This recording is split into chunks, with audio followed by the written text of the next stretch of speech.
Olá e boas-vindas a quem acompanha mais esse nosso mergulho profundo no material de hoje. É, o nosso foco agora é dar uma destrinchada num documento que é denso, mas, absolutamente crucial para entender como o mundo moderno tenta simplesmente não entrar em colapso. Exatamente. E obrigada por me receber de novo para essa análise. O texto base que a gente vai examinar hoje se chama Poluidor, Pagador e seus subprincípios. Isso, e a nossa missão aqui não é recitar um jargão jurídico interminável para quem está escutando, mas sim entender o atrito real, palpável e muitas vezes brutal que existe quando a economia e a ecologia tentam, dividir o mesmo espaço. Com certeza. O que torna essa discussão tão fascinante é que o direito ambiental, que o pessoal às vezes vê só como um monte de regra chata e burocrática, é, na verdade, um árbitro econômico. Ele tenta resolver uma falha de mercado muito básica, tipo, como colocar preço naquilo que historicamente a gente sempre achou que era de graça. A água, o ar, o clima. Exato, o ar, a estabilidade climática. E para fazer isso, o documento que a gente está analisando mergulha em princípios que mudam completamente a lógica do lucro e do prejuízo na nossa sociedade. E para não ficarmos só no campo da teoria abstrata de manual de direito, a gente vai ancorar toda essa discussão num cenário geográfico e econômico muito real. Vamos situar nossos dilemas na cidade de Marabá, no sudeste do Pará. Uma escolha excelente de laboratório, diga-se de passagem. Pois é. Para quem não tem a imagem mental clara, estamos falando de um polo econômico vibrante no coração da Amazônia, exatamente onde os imponentes rios Tocantins e Itacaiunas se encontram. É uma região de muito calor, de expansão acelerada do agronegócio, de mineração pesada. E, ao mesmo tempo, de uma biodiversidade ribeirinha riquíssima. Isso. Então é o lugar perfeito para a gente testar essas leis na prática. Vamos direto ao primeiro grande pilar do texto, que é o princípio do poluidor-pagador. E para ilustrar essa dinâmica, eu vou lançar uma historinha hipotética aqui, mas totalmente plausível lá para a realidade local. Manda ver, tô curiosa. Imagina que um empresário decide abrir uma empresa de passeios turísticos bem ali na orla de Marabá, no encontro das águas. Mas não é qualquer passeio. Ele traz uma frota daqueles aerobarcos de pântano, sabe? Super potentes, com aqueles ventiladores gigantes atrás. Sei bem. Aqueles que fazem um barulho ensurdecedor. Exatamente. O cara fica milionário da noite pro dia, cobrando ingressos caríssimos. A operação é um sucesso financeiro absurdo. O problema é que o barulho espanta todos os peixes daquela área. Além disso, as máquinas deixam manchas de óleo na água. Nossa! E de quebra enlouquecem quem tenta só passear e tomar um sorvete tranquilo na orla. Ou seja, o cara enche os bolsos, mas a comunidade de pescadores artesanais ali perde o sustento de uma hora para outra. O peixe some. Esse cenário é perfeito para a gente explicar o conceito econômico que é o coração do princípio do poluidor-pagador. A gente chama isso de externalidade negativa. Externalidade negativa? Isso. Uma externalidade acontece quando uma atividade econômica gera custos que não são repassados para o preço final do ingresso do passeio, nesse caso. Esses custos são simplesmente descarregados nas costas da sociedade. O documento que a gente leu é super enfático ao chamar isso de privatização de lucros e socialização de perdas. Então a conta não fecha de forma justa. O preço do passeio de aerobarco está artificialmente barato porque o empresário não está pagando pela destruição da paz e do ecossistema do rio. Nem pela perda de renda dos pescadores. Quem está subsidiando o lucro do passeio, na prática, é o pescador que agora tem uma rede vazia e a cidade que perdeu a qualidade do seu cartão postal. É o famoso problema do carona na economia, né? Alguém lucrando em cima de um recurso que é de todo mundo. Precisamente. E é aí que o direito ambiental tem que entrar em campo. O princípio do poluidor-pagador, que é muito fundamentado nas diretrizes da OCDE, Organização para a Cooperação e Desenvolvimento Econômico, exige a internalização desses custos. Internalização. Traduz isso para quem nos ouve. Como funciona na prática? A legislação determina que o custo do dano ambiental, ou o custo para evitar que ele aconteça, tem que obrigatoriamente fazer parte da planilha financeira da empresa. O preço final do serviço tem que refletir o impacto que ele causa. Entendi. Mas aqui me surge uma dúvida bem prática. e que eu acho que gera muita confusão. Se o nome do negócio é poluidor-pagador, isso não cria uma lógica meio perversa? Como assim? Tipo, o empresário dos aerobarcos não poderia simplesmente olhar para a margem de lucro gigantesca dele, calcular o valor de uma multa ambiental, ir lá na prefeitura pagar essa taxa e continuar destruindo o rio. Fica parecendo uma assinatura mensal para poder poluir. Ah, essa é a armadilha interpretativa mais comum que existe. E o texto-fonte dedica um espaço enorme para derrubar esse mito específico. O princípio do poluidor-pagador jamais pode ser interpretado como um direito de poluir mediante pagamento. Não é um pedágio, então? De jeito nenhum. A função principal dele não é arrecadar dinheiro para o governo, é inibir a prática ruim e prevenir o dano. A ideia é que, ao forçar a empresa a arcar com os custos reais de mitigar aquele impacto... Tipo, obrigar ele a trocar os motores por opções elétricas e silenciosas ou tratar a água suja de óleo? Exato. Quando ele tiver que pagar por essa tecnologia limpa, o custo da atividade predatória se torna financeiramente inviável. Ele não vai conseguir manter a margem de lucro se tiver que limpar a sujeira que faz. A intenção é asfixiar economicamente a prática que destrói, forçando a transição. Mas e se não existir motor elétrico para esse aerobarco? E se não tiver tecnologia limpa disponível? Aí a gente vê a face mais rígida desse princípio. Se a internalização dos custos provar que a atividade causa um dano social insuportável e irreversível para o encontro das águas, o Estado tem o dever de proibir o funcionamento. Simples assim. Uau! O bem ambiental, a saúde do rio e da comunidade não estão à venda no balcão de negócios da prefeitura, por mais rico que o empresário seja. Certo, que nos leva a um ponto de transição bem interessante nas fontes de hoje. Porque precificar um dano contínuo como barulho é uma coisa. Mas o que acontece quando o impacto passa de um limite que não tem mais volta? A irreversibilidade. Exato. Vamos mudar um pouco o foco em Marabá. Saindo do rio e indo para a terra firme, ali perto da rodovia Transamazônica. Imagina que uma mega rede de fast food decida comprar um terreno gigante ali. Ok, acompanhando. Para fazer um estacionamento colossal só para vender açaí num formato drive-thru. O detalhe é que, para isso, eles precisam derrubar um bosque inteiro de castanheiras majestosas e centenárias que formam uma área de preservação permanente. Todo mundo, incluindo os biólogos, sabe exatamente o que vai acontecer. Não tem mistério nenhum nesse caso. Nenhum. Se as árvores sumirem, a fauna desaparece, o calor na região vai aumentar absurdamente e o solo vai degradar. Não é uma possibilidade, é uma certeza matemática de desastre. Esse nível de certeza nos tira do poluidor-pagador e nos joga direto no princípio da prevenção. O direito ambiental trabalha com uma premissa muito dura que os textos legais sempre fazem questão de sublinhar. A reparação de um ecossistema depois que ele é destruído é, na grande maioria das vezes, uma ficção. Não dá para passar cola numa castanheira de 400 anos e fingir que está tudo bem. Perfeito. Você não monta uma teia ecológica complexa como se fosse Lego. A partir do momento em que a ciência afirma categoricamente que derrubar aquele bosque vai resultar num dano irreversível, oferecer dinheiro de compensação perde o sentido. Mas os advogados dessa rede de fast food com certeza iam argumentar que o desenvolvimento econômico de Marabá precisa desse drive-thru de açaí. Eles podiam até oferecer plantar umas 10 mil mudinhas de árvore em outra cidade. Isso não resolve o princípio da prevenção. A compensação ecológica existe na lei, é claro, mas ela não é um salvo-conduto para você simplesmente atropelar a prevenção quando o risco para o coração de um ecossistema é certo e direto. A regra diz que a ação do Estado tem que ser prévia. Melhor prevenir do que remediar, literalmente aplicado à lei. Isso. Se o risco é conhecido e o dano é irreparável, o licenciamento tem que ser negado. O trator não entra, o estacionamento não é construído, o custo de perder aquela biodiversidade é incalculável. A prevenção lida com o perigo que a gente já conhece e consegue provar. Tá aí, lidar com a certeza do desastre exige essa postura proibitiva.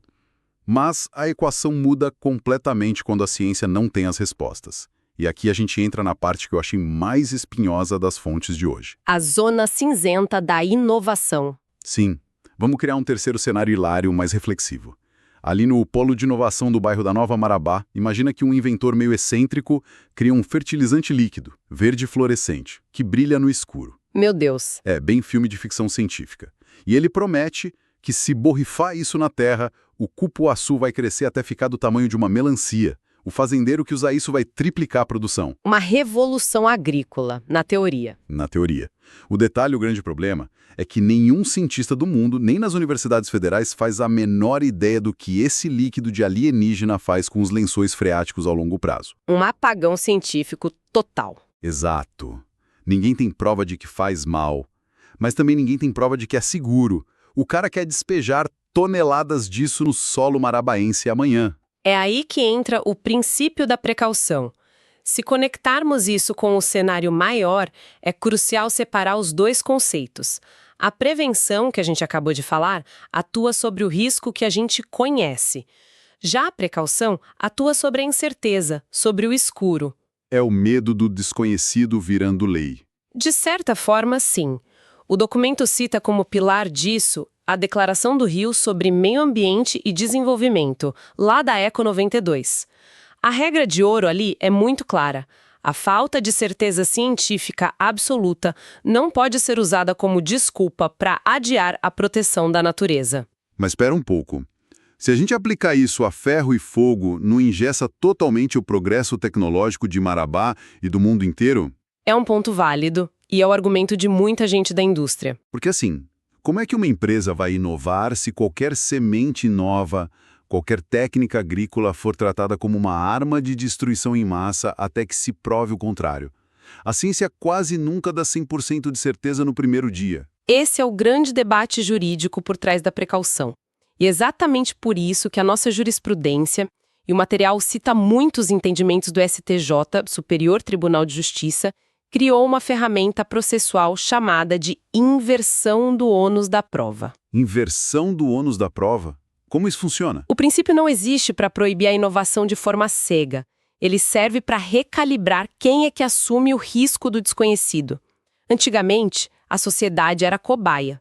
A empresa jogava fertilizante verde no chão e se daqui a 20 anos a água estivesse envenenada, O governo é que ia ter que gastar milhões com pesquisa para provar que a culpa era do inventor maluco. isso mesmo, e muitas vezes era tarde demais. Com a inversão do ônus da prova, o jogo vira. O órgão ambiental não precisa provar que o fertilizante do cupuaçu gigante faz mal. É o inventor que tem que provar que é seguro. Exatamente. A obrigação legal e financeira de apresentar os estudos exaustivos passa a ser de quem quer lucrar com a inovação. Ele tem que provar cabalmente que o produto é inofensivo antes de vender a primeira gota. A dúvida sempre joga no time do meio ambiente. Isso muda as regras do jogo num nível absurdo, porque transfere a conta financeira da incerteza para o dono do negócio. Ele não pode mais usar o lençol freático de laboratório gratuito. E traz um equilíbrio muito necessário.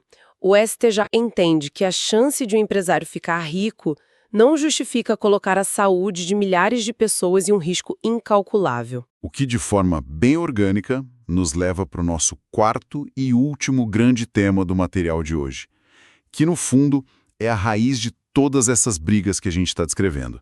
É a briga sobre de quem é, afinal, o recurso natural. O debate sobre a propriedade. Isso. Vamos voltar lá para as margens do rio. Imagina um fazendeiro riquíssimo, dono de terras imensas que são cortadas pelo rio Itacaiunas. Ok, um cenário bem comum na região. E ele decide que quer criar um zoológico particular de capivaras e, do lado, montar uma fábrica de engarrafamento de água mineral só para ele. Um projeto ambicioso e polêmico. Muito. Porque para fazer isso ele constrói muros altos nas margens e represa o rio inteiro dentro da propriedade dele. Ele bloqueia o fluxo.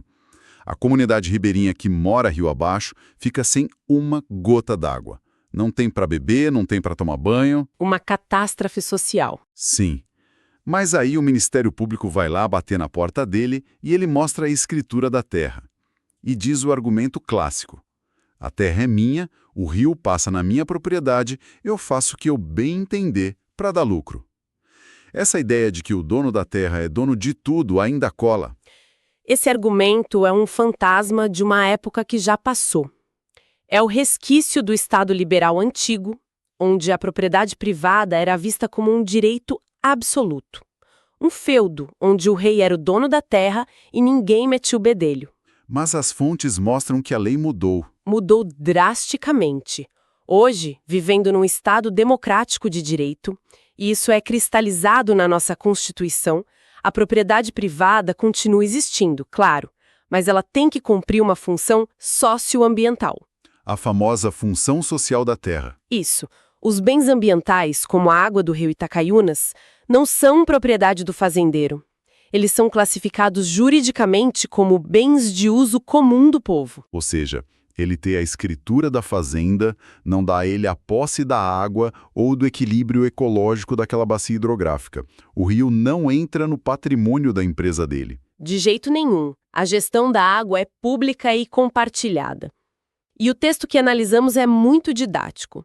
Ele estabelece uma hierarquia de uso da água que desmonta a defesa desse nosso fazendeiro na hora. É uma escadinha de 3 degraus bem rígida. Qual é o primeiro degrau? A prioridade absoluta. No topo de tudo, em primeiro lugar inegociável, está a função ecológica. O rio precisa ter água suficiente para continuar existindo como um rio saudável.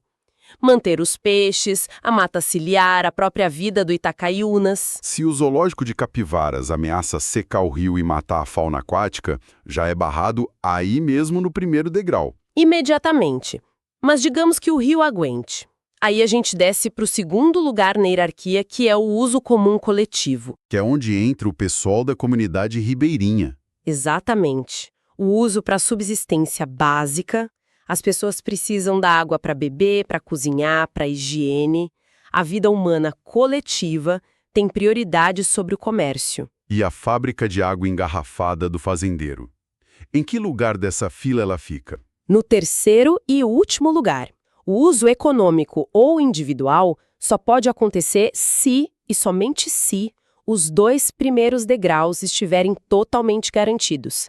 A função ecológica e a sobrevivência das pessoas preponderam, ou seja, são muito mais importantes que o interesse financeiro privado de um indivíduo só. O direito de propriedade dele jamais pode sufocar o direito de uma vila inteira de ter água limpa. Perfeito. É o limite muito claro entre o que é meu, o que é seu e o que é nosso. Fazendo um apanhado geral de tudo que a gente discutiu hoje, quando a gente olha para essas historinhas em Marabá, fica muito claro como o direito ambiental tenta o tempo todo consertar as pontas soltas do capitalismo, né? Sem dúvida.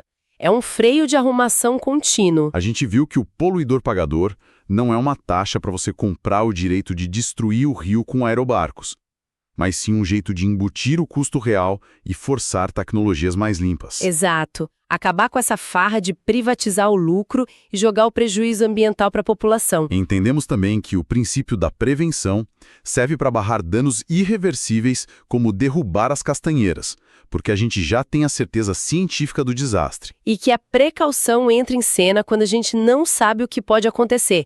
Tipo o nosso amigo do cupuaçu gigante lá. Invertendo o ônus da prova para proteger a natureza da nossa própria ignorância. E para fechar, que a propriedade privada tem uma função socioambiental e obedece a uma hierarquia onde a vida do rio e a sede do povo valem mais que a fábrica do fazendeiro. É um resumo perfeito.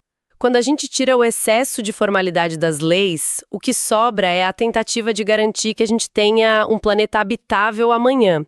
Sem essas regras, a tendência do mercado é sugar tudo até acabar, porque o lucro imediato raramente pensa no colapso da próxima década. E é incrível ver isso aplicado num cenário de tanta disputa econômica e riqueza natural como a Amazônia e Marabá. Dá uma perspectiva muito mais real.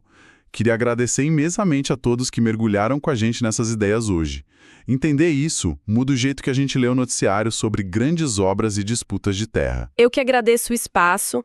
E antes da gente encerrar, eu queria deixar um pensamento provocativo para o pessoal refletir, puxando aquele gancho da internalização de custos. Manda. O que você pensou? A gente falou que o poluidor-pagador quer embutir o custo ambiental no preço final das coisas, certo? Certo. O impacto embutido no preço. Então imagina se a gente fizesse isso com perfeição matemática amanhã, obrigando todas as indústrias do mundo a zerarem o dano ecológico em cada produto.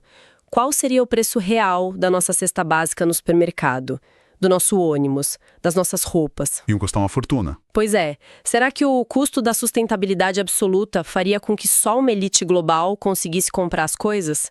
A gente não correria o risco de criar um mundo onde os mais pobres não conseguem pagar o preço limpo da própria sobrevivência? É um dilema moral pesado sobre quem realmente vai pagar a conta de salvar o planeta. Fica aí a provocação para quem está nos ouvindo pensar na próxima vez que for fazer compras. Nossa, uma pergunta gigante e excelente para a gente levar na cabeça hoje.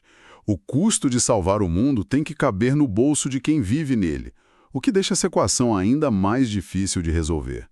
Continuem questionando o que está escondido atrás das etiquetas de preço. Muito obrigado pela companhia e até o nosso próximo mergulho profundo nas ideias que moldam o nosso tempo. Um abraço.